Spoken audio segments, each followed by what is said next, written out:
الوقت كما هو معلوم 10 دقائق. Ça, j'ai chronométré 10 minutes. C'est vrai أنا مختصة في فلسفة اللغة في الماجستير، لكن قررت شخصيا بمساعدة أستاذي أن أغير التخصص وأن أنتقل إلى الفلسفة الحديثة. دونك مداخلتي ستكون باللغة الفرنسية، لأنني كما سبق وأن ذكرت الأستاذة جلاز رغبتي أن أرى طلبة يمارسون ويتكلمون ويصلون إلى المعرفة بفضل لغة فرنسية أو لغات أخرى، ولما لا بفضل اللغات كما نقال اللغات الميتة كالإغريقية أو اللاتينية. وسأرجع إلى هذه النقطة. Donc que veut dire philosopher aujourd'hui? C'est une question. Et je terminerai par la même question. Et pour tenter de répondre à la question titre, on essayera de la diviser en 3 axes. Je vais essayer de faire une déconstruction sous forme de 3 mots-clés. Le que veut dire, qui se retrouve dans le titre, le philosopher, le verbe, al-fi'l, et le aujourd'hui. Cette triple articulation cache scrupuleusement une autre question, celle de l'état de la philosophie aujourd'hui, l'idée de son inutilité, de son appartenance à une poignée d'individus, et le fruit d'un préjugé dicté par une doxa qui privilégie les autres sciences dites dures ou les sciences sociales. On sait très bien qu'on a été longtemps dépendant des autres avant d'être un peu autonome. Or, une représentation qu'on pourrait avoir de l'acte de philosopher, parce que c'est un acte, comme activité, comme mouvement, comme résultat d'un apprentissage dans un environnement de liberté d'expression et de pensée, et ça c'est une condition primordiale, est une idée qui peut déranger. Ce questionnement a dû sacrifier la vie d'un certain Socrate, par exemple, pour la vérité. Aujourd'hui, pour y répondre, on a tenté un voyage dans le temps. Je suis un peu comme vous. On est quand même le 30e, en fait, notre 30e anniversaire.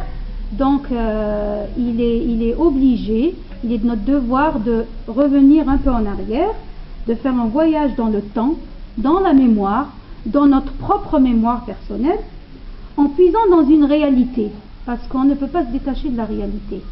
Madame Guellaz a parlé du patrimoine.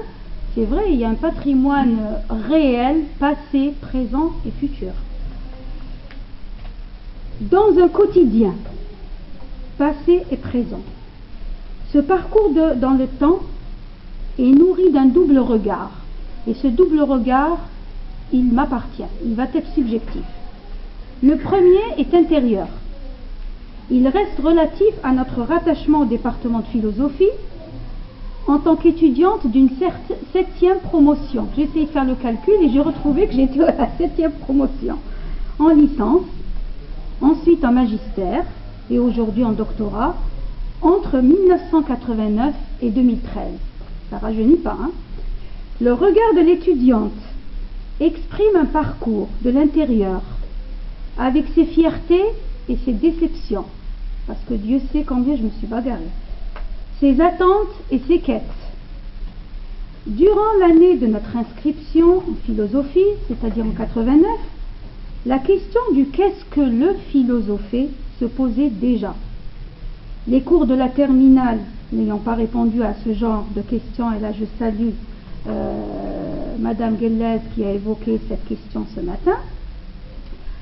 Donc je disais que les cours de la terminale ne répondaient pas à ce genre de questions. La quête se faisait poursuivre sans atteindre vraiment son but.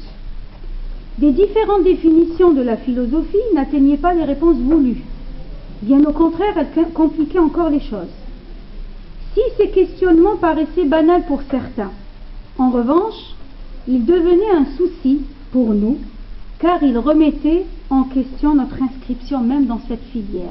J'ai dû passer quand même un bon moment de doute et j'ai failli changer de filière. Certains moments de doute justifient largement le fait qu'on aurait fait une énorme erreur.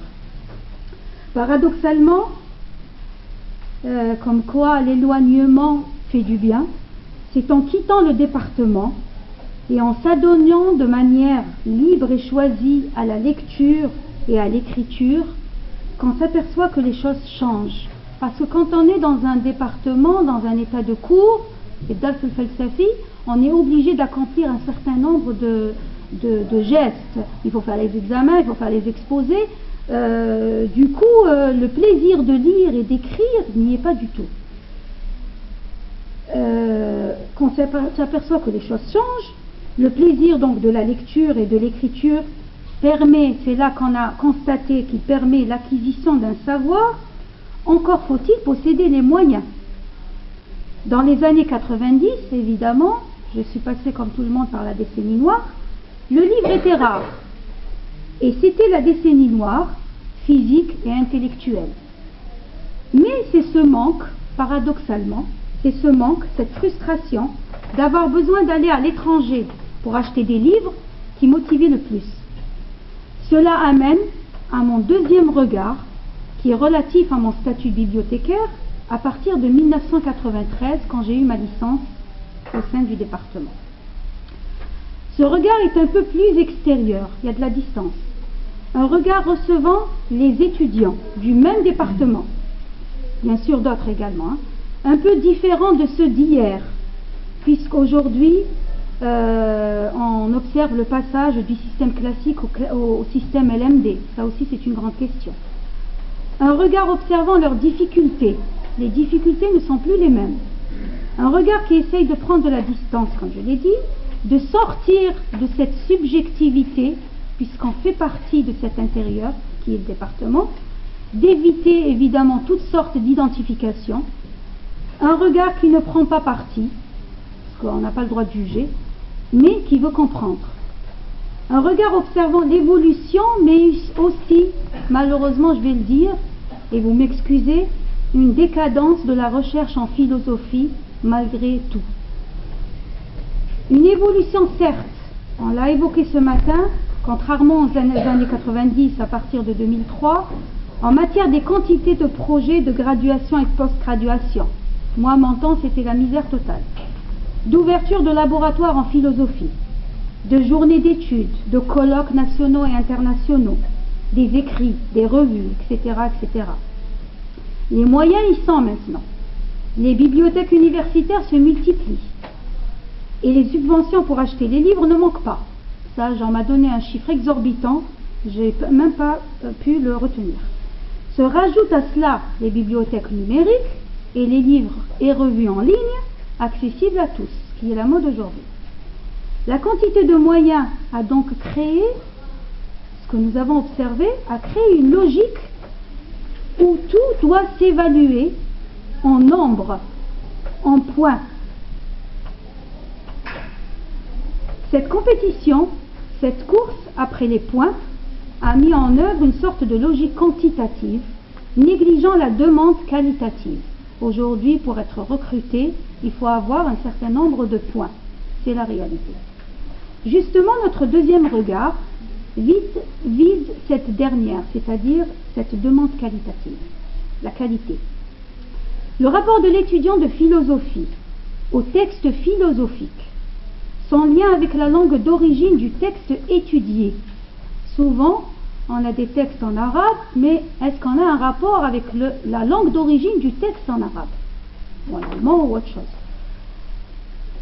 Son rapport aux langues vivantes et mortes, sa maîtrise des techniques de lecture et d'écriture, sa maîtrise des outils mis à sa disposition, son rapport aux bibliothèques comme espace de savoir, de plaisir intellectuel.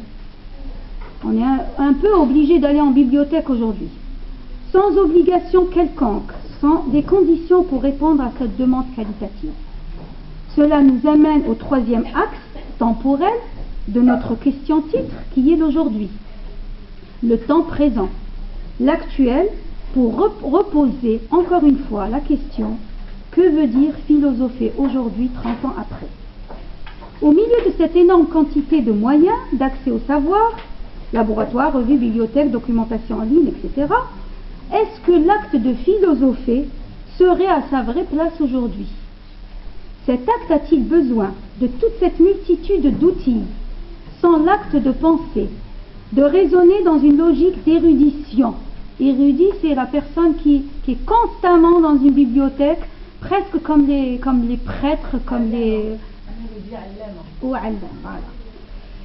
Un peu à l'ancienne, en recourant à des tâches bénédictines, en déshabillant les stéréotypes légués par le collectif et les normes dictées par le politique ou toute autre forme d'idéologie.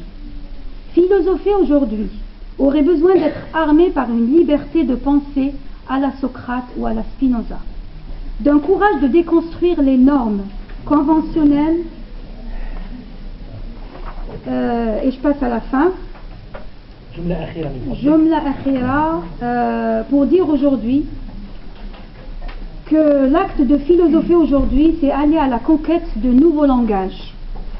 Acquérir un savoir philosophique par le biais d'une seule langue, c'est renfermer la philosophie dans un territoire, dans un ghetto, la rendre locale.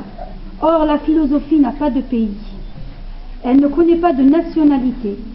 Elle est universelle. Cela ne peut se réaliser que par le biais des langues étrangères ainsi que par les langues mortes telles que le grec et le latin, malheureusement absents dans notre enseignement. C'est avec cette nomadologie du nomade au sens deleuzien qu'un acte de philosopher peut voir le jour aujourd'hui. Voilà. شكرا أستاذة ليلى، مشكورة على